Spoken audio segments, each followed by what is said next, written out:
Morning बच्चों, मैं लोकेश साहू प्रयास कोचिंग सेंटर भानु प्रतापपुर कांकेर छत्तीसगढ़। बच्चों, आप लोगों का आज का जो चैप्टर है वो है पैरेलल लाइन।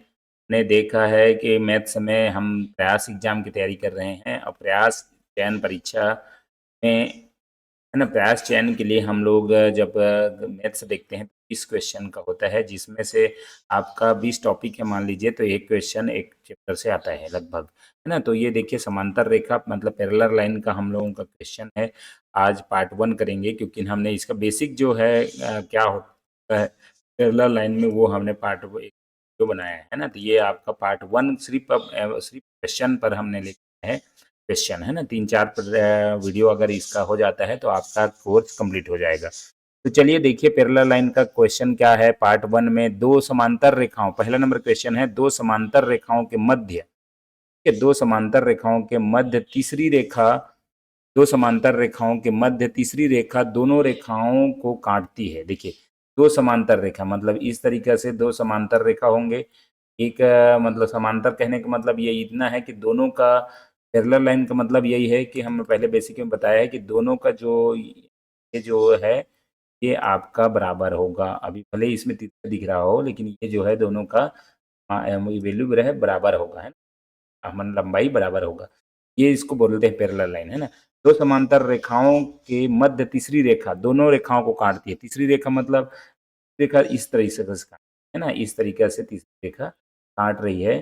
ये जो काट रही है उस रेखा को हम क्या बोलते हैं, एक मिनट इसको मिटा के दूसरा बनाता हूँ। ठीक है, ये पूरा पूरा मिटा के दूसरा बनाता हूँ ताकि आपको अच्छा समझ। तो देखिए दो पैरेलल रेखा है ना, दो दो समांतर रेखा, एक ये हो गया, ठीक है, दूसरा समांतर रेखा ये हो गया, और इसको एक तीसरी रेखा जो है कांटा कौन सा, ये इस टाइप का होगा। ठीक है, ये तीसरा रेखा, ठीक है। तो ये हो गया आपका पैरेलल लाइन। अब यहाँ पैरेलल लाइन काटती है, तीसरी रेखा काटती है, तो उसे क्या कहते हैं, ये जो रेखा काटी ना, तो हमने ये इसको बोलेंगे तो ये समांतर रेखा है, ये ए, ये समांतर रेखा है। तो ये इसको जो तीसरी रेखा काटी और तिरछा काटी उसको हम लोग कहते हैं तिर्यक रेखा, है ना। तिर्यक रेखा मतलब क्या बोलते हैं, ट्रांसवर्सन लाइन, ट्रांसवर्सन लाइन ये बोलते हैं हम, ट्रांसवर्सन लाइन। तो ये इस चीज को जानना है, when a line intersect two line at this point क्या कहलाता है, ट्रांसवर्सन लाइन के नाम से जाना जाता है।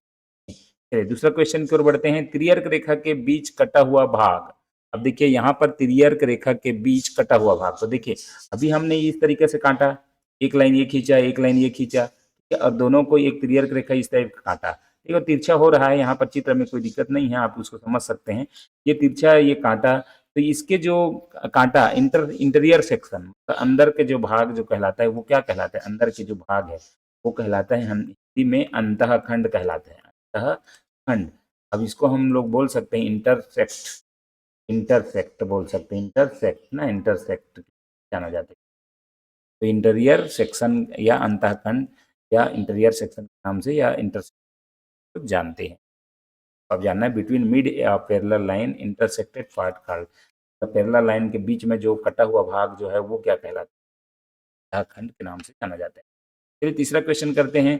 यदि तिर्यक रेखा, देखिए यहाँ क्वेश्चन क्या लिखा है, यदि तिर्यक रेखा तो समांतर रेखाओं को लंबवत 90 अंश पर काटे, तो देखिए सबसे पहले ये आप जान लें कि ये आपका एक लाइन है और दूसरा है ये आपका लाइन, है ना। अब इसको सीधा सीधा क्या बोल रहा है कि कोई एक तिर्यक रेखा जो है लंबवत 90 अंश पर काटे, इस लंबवत, है ना। तो एक्चुअल में ये चित्र जो बन रहा है वो थोड़ा सा गलत बन रहा है क्योंकि ना दिख नहीं रहा है। तो अपन कोशिश करते हैं इस तरीके से, ये जो है एक लाइन है और दूसरा ये है एक लाइन। अब इसको एक तिर्यक रेखा काटा, सीधा कैसे काटा, 90 डिग्री पर, तो 90 डिग्री इस तरीके ना, ये 90 डिग्री पर काटा। तो अब क्या बोल रहा है वो देखिएगा, वो क्या बोल रहा है कि काटा है तो संगत कोण होगा, कोरेस्पोंडिंग एंगल। संगत कोण आखिर होता क्या है ना। तो संगत कोण मतलब क्या होता है, संगत मतलब क्या होता है, तो देखिए संगत मतलब ये होता है कि ये यहाँ का एंगल और यहाँ का एंगल ना, इसको जो है इसको दोनों को बोलते हैं संगत कोण। संगत कोण मतलब होता है, संगत कोण बराबर होता है corresponding angle, corresponding corresponding angle जो बोलते हैं, कोरेस्पोंडिंग एंगल, और ये जो एंगल का मान होता है 180 होता है। ये देखिए संगत कोण देखिए इसका और इसका, है। ये संगत कोण का मान जो होगा ना पूरक होगा, पूरक बोले तो दोनों का क्या होगा 180 होगा। संगत कोण पर काटे गए मान जो है, ये देखो संगत कोण का मान, मतलब देखो ये दोनों का मान कितना होता है 180 होता है ना, संगत कोण का मान। अब लेकिन अगर इसका इसका जो कोण है ना, क्या बोला है, दो रेखाओं को लंबवत काटे तो संगत कोण होगा, तो ये इसका जो एक दूसरे का कोण क्या होगा, तो 180/2, तो दो कोण बनेगा मतलब 90 अंश। 90 अंश बराबर क्या होता है पूरक। पूरक कोण का मान क्या होता है 90 अंश, ये चीज ध्यान रखिए। पूरक होगा पूरक कोण बनेगा, पूरक कोण, ये बिल्कुल कॉम्प्लीमेंट्री एंगल के नाम से जाना जाएगा, तो ध्यान रखिए। तीसरा, संगत कोण के बारे में सत्य कथन है। What is the truth for corresponding angle, क्या ट्रूथ है कॉरेस्पॉन्डिंग एंगल के बारे में। तो तिर्यक रेखा और समांतर रेखाओं द्वारा बनने वाले संगत कोण सर्वांग सम होते हैं। सर्वांग सम मतलब क्या होता है, यहाँ पर कॉन्ग्रुएंट है, इसको देखिएगा, है ना। कॉरेस्पॉन्डिंग एंगल और transversion line and parallel line. देखो तिर्यक रेखा और समांतर रेखाओं द्वारा बनने वाले संगत, तो तिर्यक रेखा ये समांतर रेखा है, पैरेलल है, और ये है आपका तिर्यक रेखा। बनने वाले जो कोण है वो सर्वांग सम होते हैं। सर्वांग सम मतलब कॉन्ग्रुएंट, तो ये सर्वांग सम मतलब जैसे ये है वैसे ये बनेगा, मतलब यही बोल रहा है सर्वांग सम का मतलब है जैसे ये पहला कोण बनेगा वैसे दूसरा। करेक्ट है, ये सत्य है। कि दूसरा, तिर्यक रेखा और गैर समांतर रेखाओं द्वारा बनने वाले संगत कोण समान नहीं होते। तो तिर्यक रेखा, ये जो तिर्यक रेखा है और गैर समांतर रेखा, अगर हाँ हाँ चलिए ये तिर्यक रेखा काटा, गैर समांतर रेखा मतलब देखो यहाँ पर आपका ये पैरेलल लाइन तो है, लेकिन अगर हम पैरेलल लाइन की जगह में गैर समांतर मतलब एक पैरेलल हो और एक ना पैरेलल ना हो, ना इस तरीका से हो या इस तरीका से, तो इसके द्वारा जो तिर्यक रेखाओं के द्वारा जो काटेगा वो एंगल बराबर होंगे क्या, सर्वांग सम क्या, समान होंगे क्या, नहीं बोल रहे। समान कोण का नहीं बनेगा, क्योंकि ज्यादा बनेगा ये कम बनेगा, या ज्यादा बनेगा ऐसा बनेगा। तो ये बिल्कुल सही है कि ये भी सही है ना। दूसरा, यदि तिर्यक रेखा दो समांतर रेखाओं को लंबवत 90 अंश पर काटे तो संगत कोण पूरक होगा। बिल्कुल अभी ऊपर वाला क्वेश्चन में हमने देखा था, दो पैरेलल लाइन को अगर तिर्यक रेखा 90 अंश पर काटता है तो ये जो पूरक होते हैं, देखिए है ना, एक दूसरे के पूर्वक, मतलब यहाँ पर जो 90 डिग्री होगा यहाँ पर 90 डिग्री, तब जाके दोनों 180 होगा, मतलब पूरक होते हैं, तो ये भी सही है। तो उपरोक्त सभी सत्य है, इस कथन का आंसर होगा डी नंबर। ये आपका अधिक संगत कोण के बारे में कथ्य सतन कथन जो है सत्य है, तो सभी सत्य।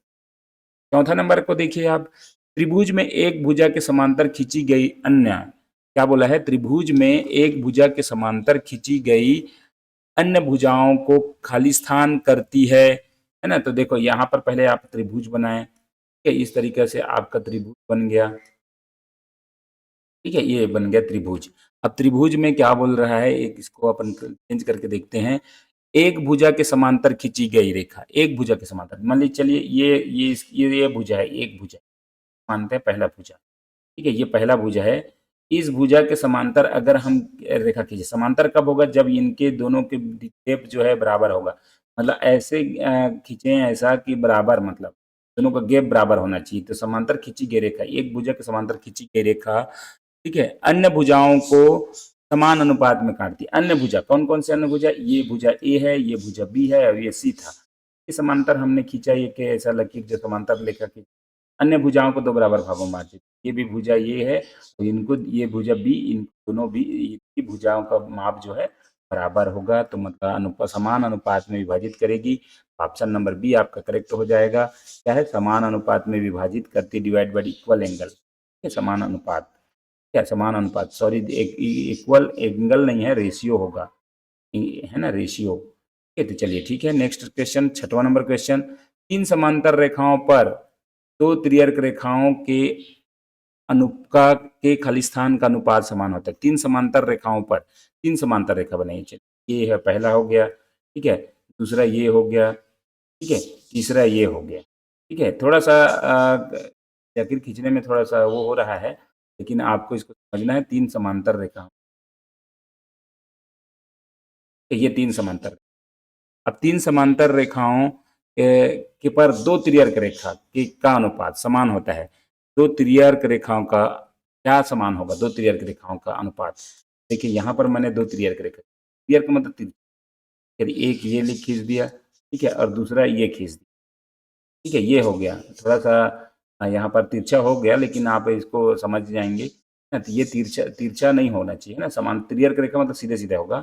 अब यहाँ पर ये बोला कि यहाँ पर जो कटा ये अनुपात, ये कटा है ना, यहाँ पैरेलल लाइन पे कटा है, ये पैरेलल लाइन पर कटा है मतलब समांतर ये होगा, और यहाँ भी ये कटा है मतलब ये भी, मतलब ये अंतःखंड, ये जिसका अंदर का खंड जो बोलते हैं, अंतःखंड जिसको बोलते हैं, वो बराबर होगा। अंतःखंड इसका भी बराबर होगा, इसका भी बराबर। अंतःखंड इंटरसेप्ट आपका बिल्कुल अंतःखंड बराबर होगा। नेक्स्ट है, त्रिभुज के दो भुजाओं के मध्य बिंदुओं को मिलाने वाली रेखा। क्या बोला है? त्रिभुज की दो भुजाओं के मध्य बिंदुओं को मिलाने वाली रेखा तीसरी भुजा के खाली स्थान होती है। ठीक है, यहाँ पर क्या बोला है? त्रिभुज के दो भुजाओं, हमको त्रिभुज बना लेना है पहले। ये इस तरीके से ये त्रिभुज बन गया। ये त्रिभुज अपन बनाते हैं, ये एक लाइन, ठीक है, दूसरा लाइन ये हो गया, ठीक है, और तीसरा लाइन इसको मिलाने वाला, ठीक है, ये त्रिभुज हो गया। ठीक है, अब ये त्रिभुज है, त्रिभुज को क्या बोला है? त्रिभुज के दो भुजाओं के मध्य, मतलब हमने भुजा ए हो गया और ये बी हो गया, ये भुजा ए और ये बी हो गया, को मिलाने वाली रेखा तीसरी भुजा के। देखो ये त्रिभुज को, ये अगर हम इसको यहाँ से मिलाएं, यहाँ से और यहाँ से, ये दोनों को अगर मिलाते हुए सीधी रेखा खींचे ऐसा, सीधी रेखा खींचे, तो देखिए यहाँ पर दो भुजाओं को मिलाने वाली रेखा तीसरी भुजा के क्या होती है? समानांतर होती है। तो बिल्कुल करेक्ट है, क्योंकि ये देखो तीसरी भुजा ये है हमारा सी, ये सी है तीसरी भुजा, तो इसकी पैरेलल है, मतलब समांतर है। समांतर कब कहलाता है? जब दोनों के बीच के बराबर हो। ये बिल्कुल करेक्ट है, मतलब क्या होती है? समानांतर होती है। पैरेलल स्थान की जगह में क्या आएगा? पैरेलल होती है। The line joining the mid point of two sides of the triangle is parallel आएगा यहाँ, parallel, parallel to. Next question, यदि एकांतर कोण युग्म कोण का कोण, क्या बोला है? यदि एकांतर कोण युग्म का एक कोण 127 हो तो दूसरे कोण का माप क्या होगा? If the alternate angle one angle measure is 127, then find the second angle measure. देखिए, आपको सबसे पहले ये समझना होगा कि एकांतर कोण होता क्या है ना? एकांतर कोण किसको बोलते हैं? पहले आप बनाइए एकांतर कोण के लिए, बनाइए, है ना, इस तरह के चित्र होता है। अब यहाँ पर एकांतर कोण को आपको समझना है। एकांतर, एक का अंतर का कोण एकांतर कोण कहलाता है। मतलब एक अंतर का कोण क्या कहलाता है? एकांतर कोण कहलाता है। और दोनों का मान जो है क्या होना चाहिए? 180 होना चाहिए। 180 एकांतर कोण का मान क्या होना चाहिए? 180 होना चाहिए। मतलब आपका दो तरीका से होगा। आपको इसको देख रहे हैं, ये कोण एक है, दो है, तीन है, चार है, ठीक है। और यहाँ पर हम करते हैं कोण 5, 6, 7, 8, इस तरीके से ये सभी कोण को नाम दे दिए। अब एकांतर कोण कौन सा होगा? ठीक है, ये आपको जानना है। तो एकांतर कोण मतलब क्या होता है? दो तरीका से होता है। एकांतर अंतः कोण, मतलब एकांतर अंतः कोण मतलब देखिए ये है और ये है और ये चार कोण जो है अंतः कोण कहलाएंगे। क्या कहलाएंगे? अंतः कोण, एकांतर अंतः कोण। क्या लिखेंगे हम लोग? एकांतर अंतः कोण। और ये जो है कोण, ये जो है ना, अलग कलर में मैं इसको बनाता हूँ। आपका ये जो कोण है, ये कोण है ना, एक, दो और तीन और चार, ये कोण होंगे। कोण 1, कोण 4, कोण 6 और 8, 7, ये जो कोण होंगे बाह्य कोण होंगे।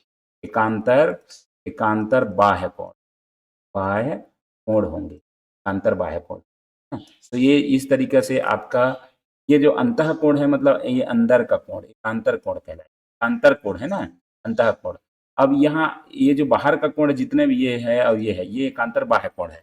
अब ये बोलता है एकांतर एकांतर अंतः कोण कौन कौन से, तो इसका मान जो होना चाहिए वो कौन को कितना होना चाहिए? एकांतर अंतः कोण मतलब ये कहलाएगा, मतलब कोण 3 बराबर कोण 5, और ये कोण 2 का मान कोण 8 है ना, कोण 2 बराबर कोण 8। इस तरीके से इसका मान जो होगा वो 180 होना है। एकांतर कोण का युग्म का मान जो है 180 होता है।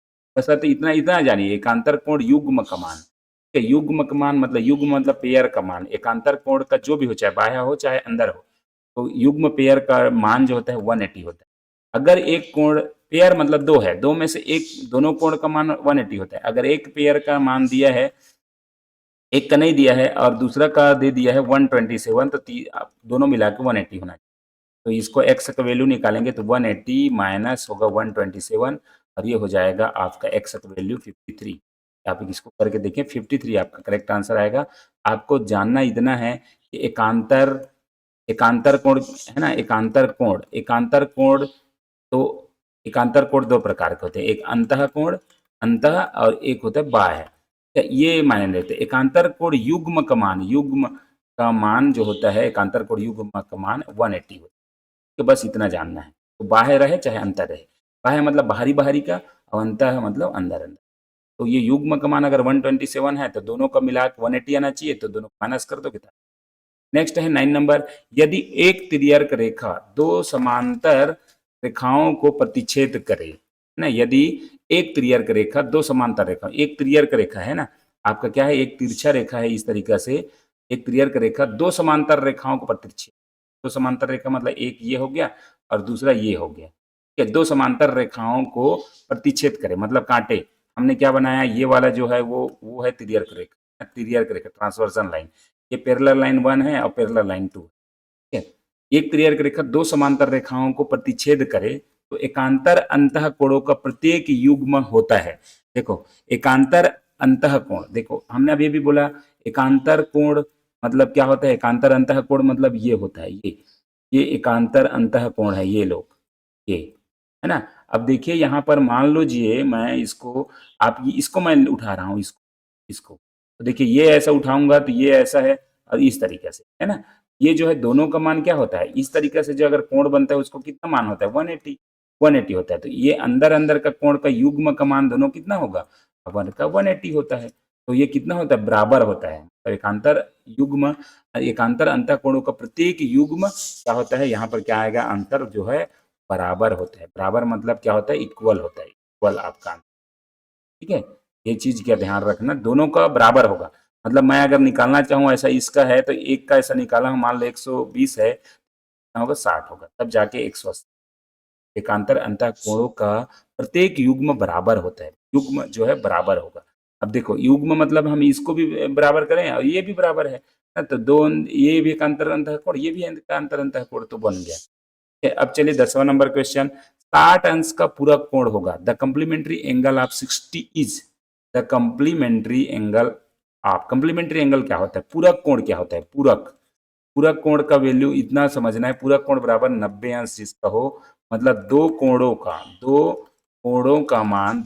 का मान कितना होना चाहिए, 90 अंश होना चाहिए। मतलब टू एंगल्स जो होंगे ना, टू एंगल्स का वैल्यू जो होंगे 90 डिग्री होना चाहिए, उसको बोलते हैं पूरक कोण, है ना, कम्प्लीमेंट्री एंगल।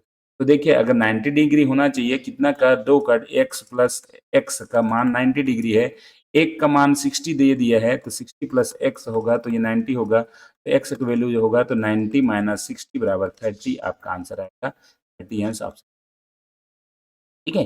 नेक्स्ट करिए 120 अंश का समपूरक कोण क्या होता है, समपूरक। अब देखो यहाँ पर समपूरक मतलब सप्लीमेंट्री एंगल, सप्लीमेंट्री, और समपूरक का मतलब होगा, हम जानेंगे समपूरक का दो कोणों का योग, दो कोण का योग, योग कितना होगा, दो कोण का योग बराबर 180 होता है।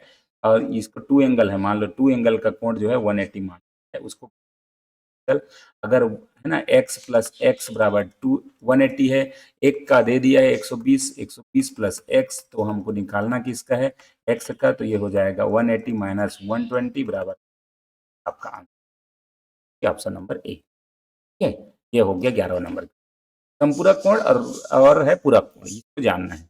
नेक्स्ट है 12 नंबर, एक त्रिभुज में कोणों का अनुपात जो है, एक त्रिभुज में है ना, कोई भी त्रिभुज है, ये देखिए आपका एक त्रिभुज है, इसमें कोणों का अनुपात जो है 2:4 है, दो है, किसी का 3 है, एक किसी का 4 है, मतलब 2:4:3 है। तो त्रिभुज का सबसे छोटा कोण क्या होगा, सबसे छोटा, तो सबसे छोटा ये है 2 है, तो 2 का अगर निकालना है तो इसको सबको जोड़ दीजिए, अनुपात में ऐसे निकालते हैं, 2 4 तो 6 6 3 9, और त्रिभुज के तीनों कोणों का योग कितना होता है, 180, है ना। तो इसको लिख सकते हैं, त्रिभुज के तीनों कोणों का योग जो होगा, त्रिभुज के तीनों कोणों का योग, तीनों कोण का कोण बराबर 180, इसका माप होता है 180, इसका दिन एकम 9 9 दूनी 20 आया, 20 दूनी 40, छोटा कोण का मान जो होगा 20 गुणित 2 मतलब 40 अंश होगा, छोटा कोण का बराबर 40 अंश, इस अंश आपका करेक्ट आंसर होगा, ऑप्शन नंबर बी। नेक्स्ट करिए, एक त्रिभुज में कोणों का अनुपात जो दिया है 1:2:3 है, त्रिभुज है, वह त्रिभुज किस प्रकार का त्रिभुज है, तो कोण जो है, एंगल जो है 1 2 3 के अनुपात में है, तो वो त्रिभुज क्या है। तो ये देखिए सबसे पहले ये तो निकालना सीखिए कि ये एक का त्रिभुज का क्या है, 1 2 3 है, तो एक का अगर एक अनुपात वाला है तो उसका कितना मान होगा? एक है, एक दो कितना हो गया, तीन, तीन तीन छह, छह है टोटल, और कितना त्रिभुज के तीनों कोणों का मान 180 होता है। तो इसको आप हल करेंगे तो पहला नंबर का मान क्या निकल जाएगा? हम छह छह 30। पहला जो कोण है वो 30 अंश का है। पहला कोण बराबर कितना अंश का है? कोण नंबर एक। ठीक है, उसके बाद है कोण नंबर दो को देखते हैं। कोण नंबर दो का मान क्या है? तो कोण नंबर दो का जो मान है वो होगा 1/6 तो होगा ही। कोण नंबर दो मतलब दो का निकाल रहे हैं तो 180 हो जाएगा। एकम छः, छः त्रिक 18, 30 दूने 60 अंश। तो दूसरा कोण का वैल्यू जो होगा वो कितना होगा?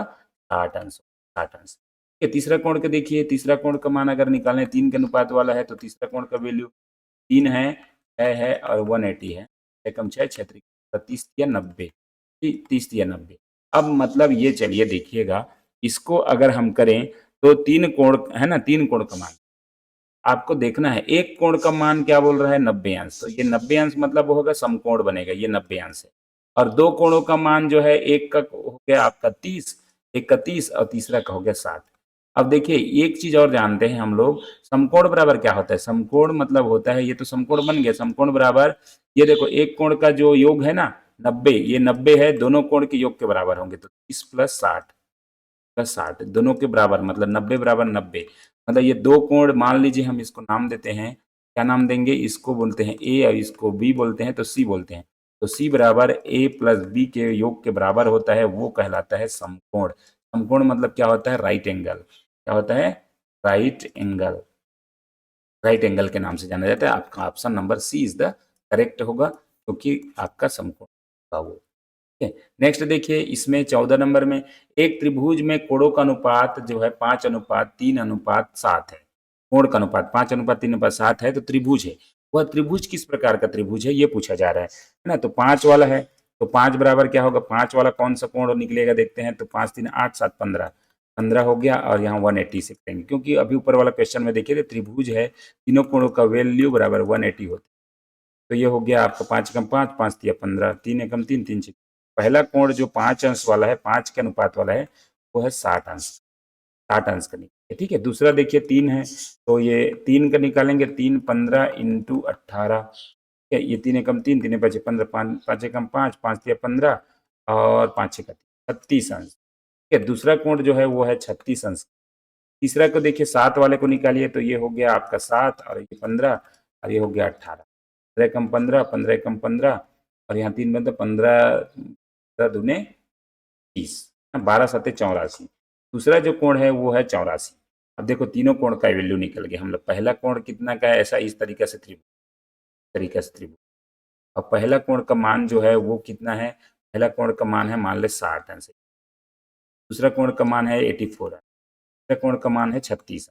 इस तरीके से है ना। तो आप ये देख पा रहे हैं कि ये जो है सारे कोण 90 अंश से कम है। मतलब ऐसा होता ना, 90 अंश होता, 90 अंश से कम है। 90 अंश से जो भी कम हो, जीरो से बड़ा है ना, जीरो से ग्रेटर है, और 90 अंश से कम है, तो कौन सा कोण बोला जाता है? तो हमने शुरू में ही देखा है, न्यून कोण बोला जाता है। बेसिक इसका है एक्यूट एंगल के नाम से जाना जाता है, एक्यूट। तो न्यून कोण इसका करेक्ट आंसर होगा। Option number B is the correct answer. न्यून कोण होगा वो न्यून, वो जीरो से छोटा है, जीरो से बड़ा है, और 90 से क्या होना चाहिए? बड़ा है, तो वो क्या है? चलिए नेक्स्ट क्वेश्चन 15 नंबर। एक त्रिभुज में कोणों का अनुपात 2:3:4 है, त्रिभुज है, सेम सेम त्रिभुज है, आपको दो का निकालना है। तो आप क्या करें? 2 3 5, 5 4 9, 9 है, 180 से कम 9, 9 दूनी 18, मतलब पहला एंगल जो है 40 अंक का निकल गया।